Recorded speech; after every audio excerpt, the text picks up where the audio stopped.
¿Por qué hay personas que dicen que el ministerio del apostolado, dice, no debe ser ejercido en la actualidad? Que el ministerio del apostolado es una... Muy bien, cuando Cristo escogió a 12 hombres y murió Cristo en la cruz del Calvario, en Hechos capítulo 1 hubo un consenso entre los apóstoles para determinar quién era apóstol y quién no era apóstol. Y las condiciones eran que desde el bautismo de Juan hasta la ascensión de Cristo tenían que haber estado presentes para poder ser considerados apóstoles. El último de los apóstoles, y en 1 Corintios 15 lo establece claramente Pablo, llamándose yo soy el último de los apóstoles de Jesucristo. Cuando muere Juan, que fue el último apóstol en el siglo I, jamás los apóstoles nombraron en las iglesias a otros apóstoles. Nombraron a diáconos, nombraron a ancianos, a pastores y obispos, pero nunca fue la intención de que continuara el apostolado. Los padres de la iglesia, Jerónimo, Irineo, ninguno de ellos jamás se autonombró apóstol. Durante 20 siglos de historia, esto es históricamente, jamás nadie se autonombró apóstol. Pero en el siglo XXI, ahora en el año 2001, cierta persona por California comenzó a decir que había recibido un mensaje de profecía y que ahora él era el apóstol o el fundador de una coalición internacional de apóstoles. ¿Por qué las personas que defienden esta posición usan Efesios 4:11? Él mismo constituyó unos apóstoles, profetas, evangelistas, pastores y maestros a fin de perfeccionar a los santos para la obra del ministerio hasta que todos lleguemos a la unidad de la fe. Sin embargo, la Biblia, una de las reglas de la hermenéutica es que no saquemos un texto fuera de contexto. Entonces, tenemos que entender que aquí mismo en Efesios, un capítulo antes, en el capítulo 2, versículo 20, claramente dice la Biblia que el fundamento de la iglesia fueron los apóstoles. Y ya no se puede poner otro fundamento arriba con otro grupo de personas que se llamen apóstoles para tener dos fundamentos. Alguien me podría decir, bueno, es que durante muchos siglos no, pero ahora se necesita el apostolado. ¿Cómo termina el libro de Apocalipsis? Capítulo 2.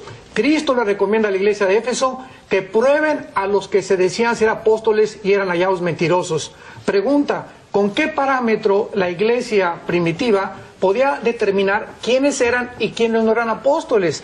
Había una preocupación de los apóstoles para que nadie se adjudicara ese título que no correspondía a nadie.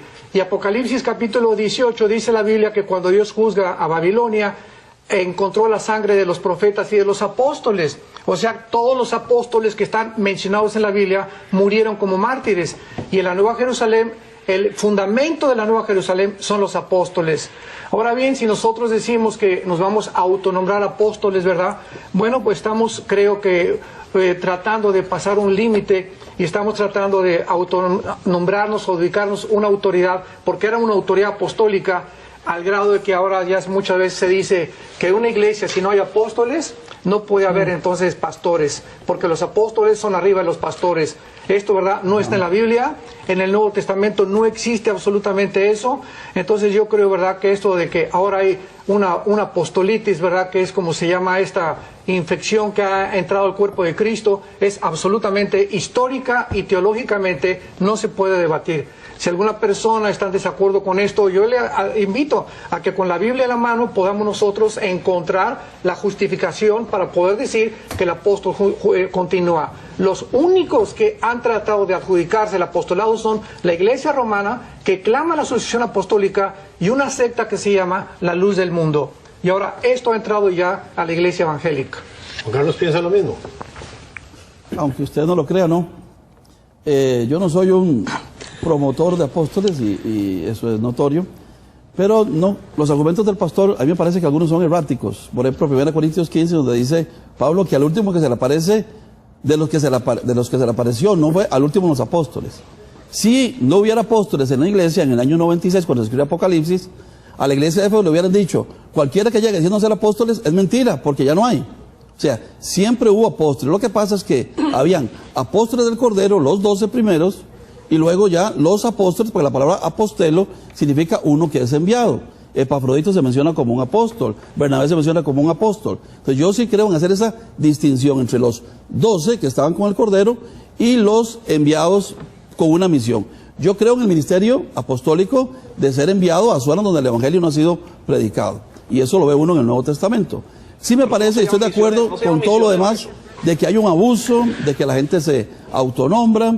En eso estamos de acuerdo. Pero yo sí creo que hay en el Nuevo Testamento continuidad del ministerio apostólico. Hay abuso de pastores. Y lo de jerarquía, un abuso, todo eso estamos de acuerdo. Pero yo sí creo que en el Nuevo Testamento hay abuso de los que son feligreses también. Hay abuso de feligreses, hay gente que dice que son cristianos y no son también. Sí, y hay que diferenciar, como dice Juan Carlos, claramente lo que es el apostolado y la misión apostólica. Son dos cosas diferentes. Porque etimológicamente, pues la palabra es enviado, ¿verdad? Entonces, claro que cualquier persona, los misioneros actualmente podrían tener una misión apostólica, pero no tener el título de apóstoles, que es una cosa enteramente diferente. Y es lo mismo. Y eso es precisamente lo que quería decir, que son mensajeros aquellos que han sido enviados en sí. Bueno, pero entonces, nada más, hay muchas otras posiciones en la iglesia y sería muy bonito, Robert, para la próxima traer la otra posición, ¿verdad? Tal vez hay 3 o 4 posiciones con respecto a esto y sería bueno darle la oportunidad de grabarle a hombres de Dios, apóstoles, ¿verdad? Que ellos puedan exponer su posición también, o que alguien que lo cree, ¿verdad? No ellos, sino alguien que pueda decir las otras posiciones. Pero bueno, seguimos. ¿Quién sigue?